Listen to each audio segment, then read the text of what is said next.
Pai do Senhor, igreja. Amém. Glória a Deus. Você que pode abrir sua Bíblia, Esther, capítulo 9, versículo 20.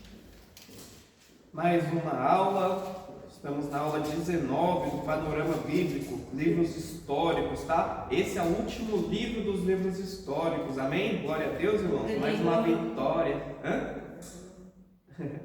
Glória a Deus. Livro de Esther. Livro de Esther. Esther, capítulo 9, versículo 20. Glória a Deus.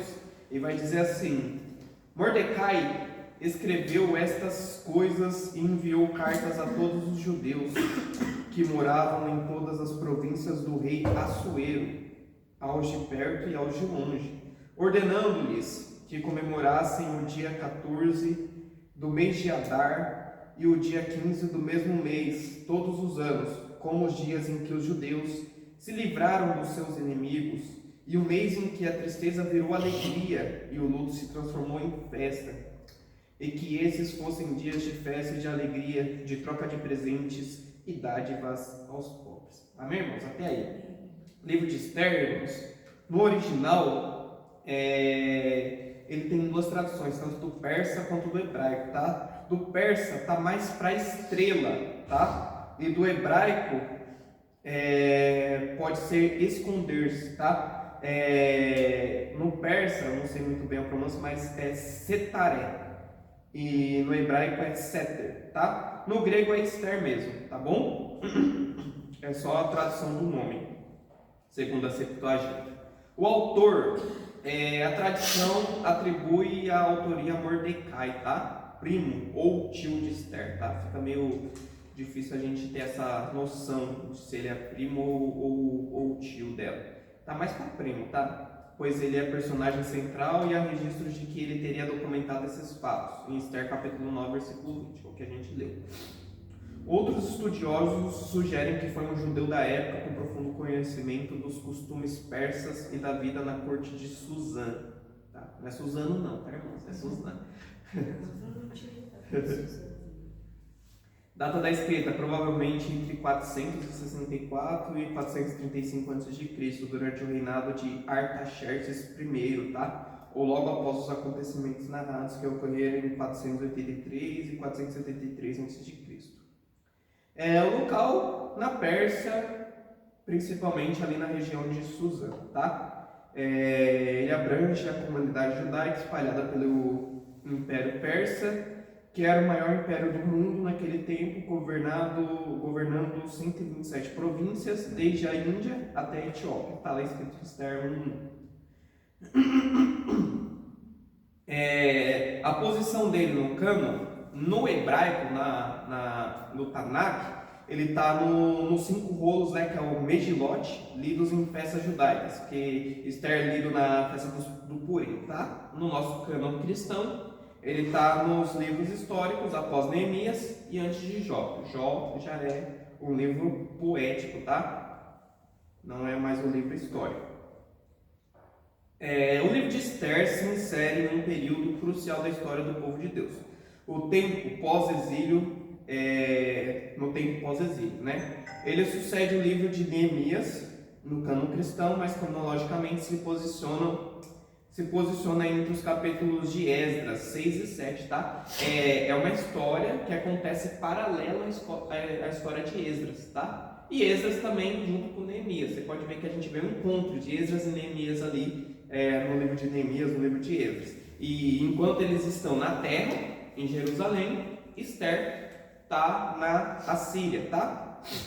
Na Pérsia, quer dizer.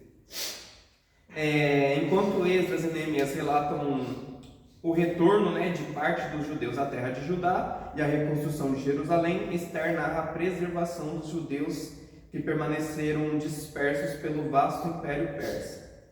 Esse livro nos transporta para a cidade de Suzã, capital do império, onde uma jovem judia chamada Esther é exaltada à posição de rainha, sem nunca mencionar diretamente o nome de Deus, tá? Interessante. Nunca menciona, né? Deus fez isso, Deus falou isso, Deus levantou um profeta. Assim diz o Senhor, nunca diz isso no livro de Esther, tá? O livro revela de forma poderosa sua mão invisível, conduzindo os eventos para preservar seu povo da destruição iminente tramada por Amã, um oficial perverso que simboliza os muitos inimigos da promessa divina ao longo da história. A ausência do nome de Deus não indica sua ausência real, mas destaca de maneira sutil a doutrina da providência divina, o agir de Deus nos bastidores, mesmo quando ele não é reconhecido abertamente. O silêncio do texto quanto ao nome divino convida o leitor atento a perceber a atuação de Deus por trás de cada coincidência, cada reviravolta e cada livramento. Eu costumo dizer que crente não tem coincidência, crente tem Jesuscindência. Amém? A história de Esther marca o nascimento da festa do Purim, que celebra até hoje entre os judeus, a vitória de Deus sobre os planos do inimigo, e é um lembrete de que mesmo em terras estrangeiras, longe do templo, longe do culto, Deus vela pela sua aliança e não abandona os que nele confiam. Assim, o livro de Esther complementa os livros de Esdras e Neemias, revelando não apenas a restauração do povo em Jerusalém, mas também sua proteção entre as nações. Em meio ao silêncio aparente, a fidelidade de Deus brilha como uma estrela oculta, mas sempre presente. Amém, irmãos? Só suar meu nariz aqui.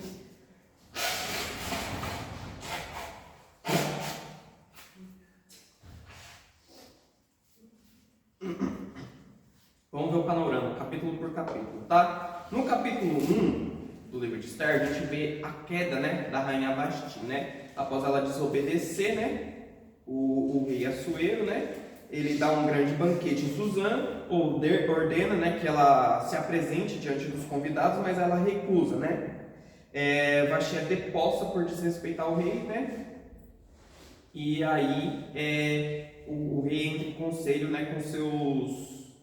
com seus conselheiros, Capítulo 2, é feito um concurso, meio que um concurso, para escolher a nova rainha, Esther, a jovem judia criada por Mordecai, é escolhida e agrada ao rei, Tem todo, um contexto por trás. Eu costumo dizer, que a demora que as mulheres têm para se arrumar começa ali no livro de Esther. O rei ele decreta um ano de preparação para as mulheres para esse tipo de concurso que teve, 6 meses no tratamento de pele, 6 meses. Depois vocês lêem lá, capítulo 1 e capítulo 2. E também vai falar da conspiração que Mordecai descobre, Os eunucos do rei estavam conspirando, que pretendiam matar o rei, e ali Mordecai descobre, ele conta para Esther conta para o rei, e esses eunucos eles são presos, É bem importante essa parte da história, tá? É interessante que no versículo 17 do capítulo 2 ele diz, que o rei amou a Esther muito mais do que as outras mulheres, por isso que escolheu ela. Interessante, Capítulo 3 vai falar de Amã já, o inimigo, dos judeus. Ele se levanta contra os judeus, Primeiro ele é promovido e exige honra, mas Mordecai se recusa a se curvar. Ele exige que todos se curvassem quando ele passasse, mas Mordecai não, era o único que não se curvava, Então, esse Amã ele vai pesquisar quem que é esse Mordecai, vai se aconselhar com seus conselheiros, e eles resolvem fazer um plano para destruir não só Mordecai, mas todos os judeus, Então aí eles vão até o rei, Amã vai até o rei, convence o rei, a decretar o extermínio dos judeus, e é lançado, um edito, é lançado uma ordem, um decreto sobre isso, No capítulo 4 a gente vê, Mordecai ele se veste de pano de saco, ele fica ali na porta ali, do palácio do rei, porque não podia entrar. Ele começa a lamentar, e aí ele envia uma mensagem a Esther, pedindo que ela interceda, junto ao rei. Aí tem, todo aquele diálogo que Esther fala, não, mas a gente não pode chegar no rei de qualquer maneira, porque se ele não autorizar, quem chegar diante dele pode morrer. Então Mordecai ele rebate ela e fala, talvez seja por isso que Deus te levantou, para estar nessa posição de rainha. Mas se você não se levantar, se você não aceitar essa posição de intercessora pelo povo, de salvadora do povo, Deus vai levantar. Eu creio que Deus vai levantar de outra parte alguém para interceder pelo povo. Mas se você não se levantar, provavelmente você e a casa de seu pai irão perecer, né? Então a Esther, ela tem a consciência, vai falar, se eu perecer, eu pereci. Se eu perecer, eu pereci. Então ela levanta um jejum para todo o povo. 3 dias e 3 noites sem comer nem beber. Bem interessante esse jejum de Esther, né? Um jejum bem intenso sobre isso. E todos os judeus, eles se levantam junto nesse jejum. É um jejum coletivo.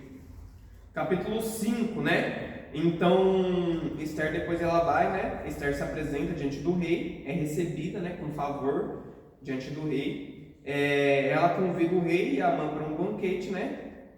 E Amã, mais uma vez, ele vê Mordecai não se curva diante dele, ele se enfurece, né? E planeja, né, a morte de Mordecai, tá bom? Vai dizer até que Amã ele edifica, né, uma forca, né, em algumas traduções, outras traduções diz estaca, né? Que ele edifica de 22 metros, se eu não me engano, para matar Mordecai.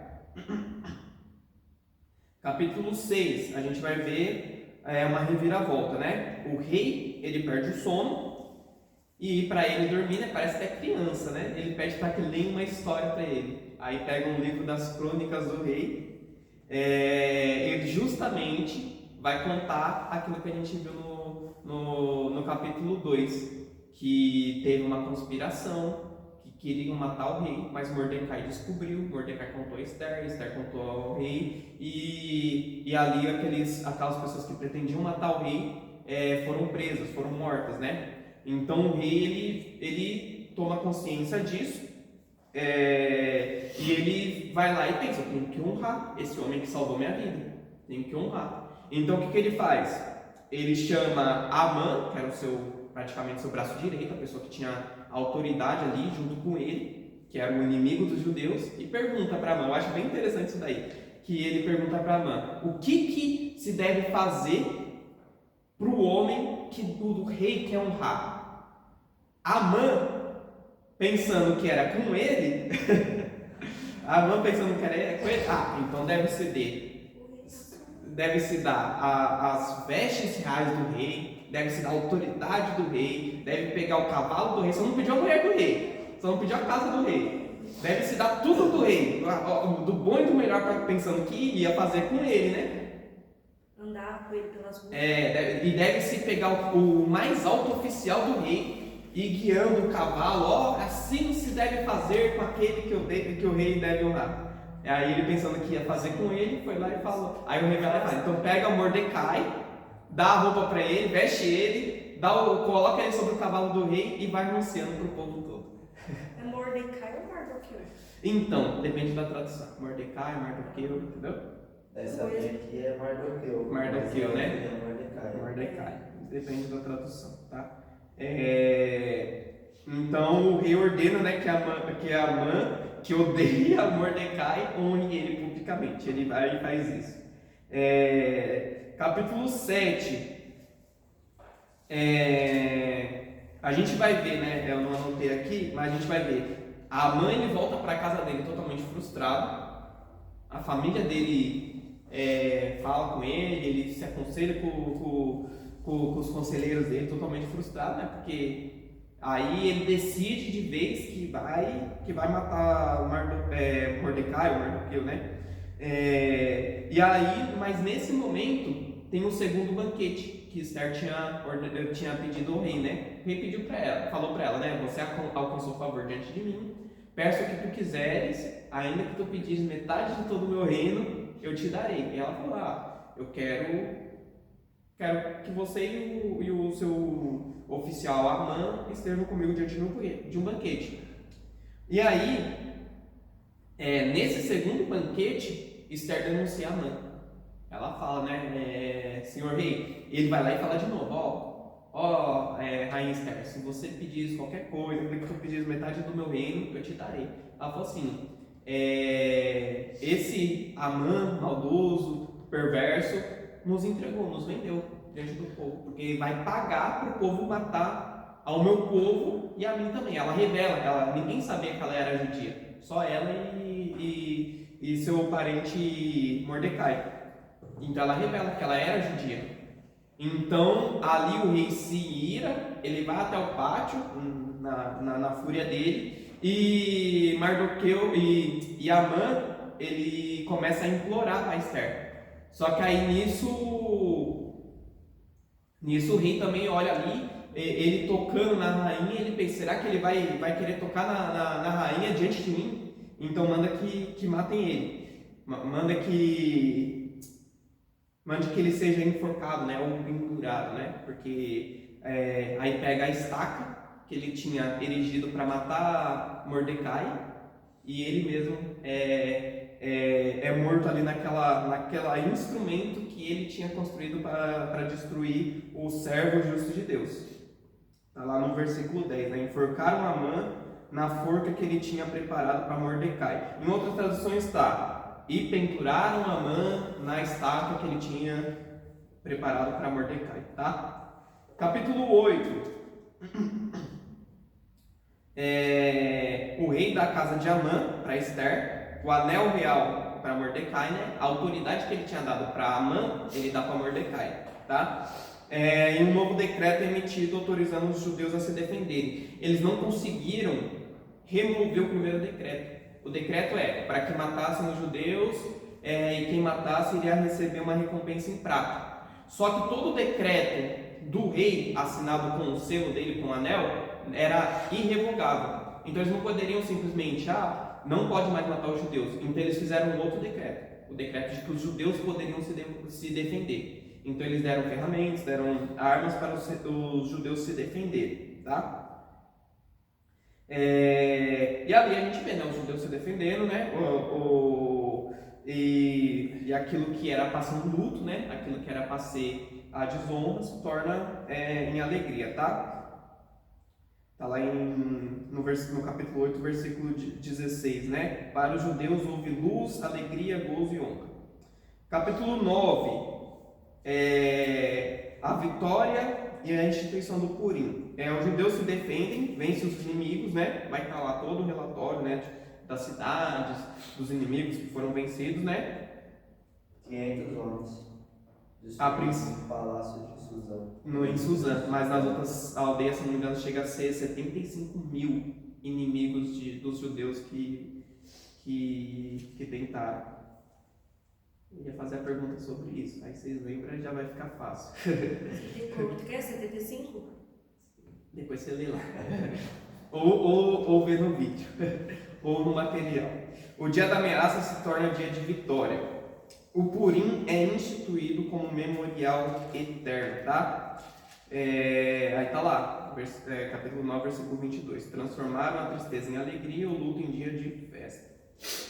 Capítulo 10, exaltação de Mordecai, é o último capítulo, né? Mordecai engrandecido, tornando-se o segundo no reino, sua autoridade e influência se estendem para o bem do povo, e está lá no versículo 3, né? Mordecai foi grande entre os judeus, estimado pela multidão dos seus irmãos. E aí a gente finaliza o livro de Esther, finaliza os livros históricos, amém? O que a gente pode ver de ponto principal no livro de Esther? A gente vê, né? O agir invisível de Deus, né? Deus não é mencionado, mas a gente vê, né, que a confiança de Mordecai, a gente vê, né, a confiança de Esther também em Deus, a gente vê Deus agindo ali por trás dos bastidores, amém? A gente vê a coragem de Esther, né? A princípio ela relutou, mas depois ela foi corajosa, né? Ela denunciou o seu acusador face a face diante do rei. A gente vê a fidelidade de Mordecai, né? Mesmo ele tendo ajudado o rei, não foi lembrado, ele continuou sendo justo, tá? A gente vê a queda de Amã, né? Que é a derrota do inimigo. A gente vai ver também, né, o livramento dos judeus, né? Como que Deus reverte, né, os cativeiros, né? Aquilo que era um decreto de morte, quando eles puderam se defender, ali Deus ele trouxe uma vitória sobrenatural sobre o teu povo, né? Porque de qualquer forma, ainda que eles tinham um decreto que podiam se defender, os outros povos ainda estavam armados, mas Deus deu uma vitória sobrenatural para eles, tá? A gente vê reversão da tristeza, da morte para alegria, né? E festa, né? E a gente vê a exaltação de Mordecai também, tá? A gente vê também a instituição do Purim, tá? Você vê, né? No final da história dos judeus, né? Como diz, né? Esse livro é o último livro histórico. No final da história, mais uma festa é decretada, né? Tirando a festa da Páscoa, a festa dos tabernáculos, todas as festas que eles já foi instituída desde lá de Êxodo, mais uma é introduzida no final da história, né? No final da história do Antigo Testamento. Amém? A gente vê a preservação do povo, a gente vê Esther convocando, né, um jejum coletivo. Amém? A gente vê interessante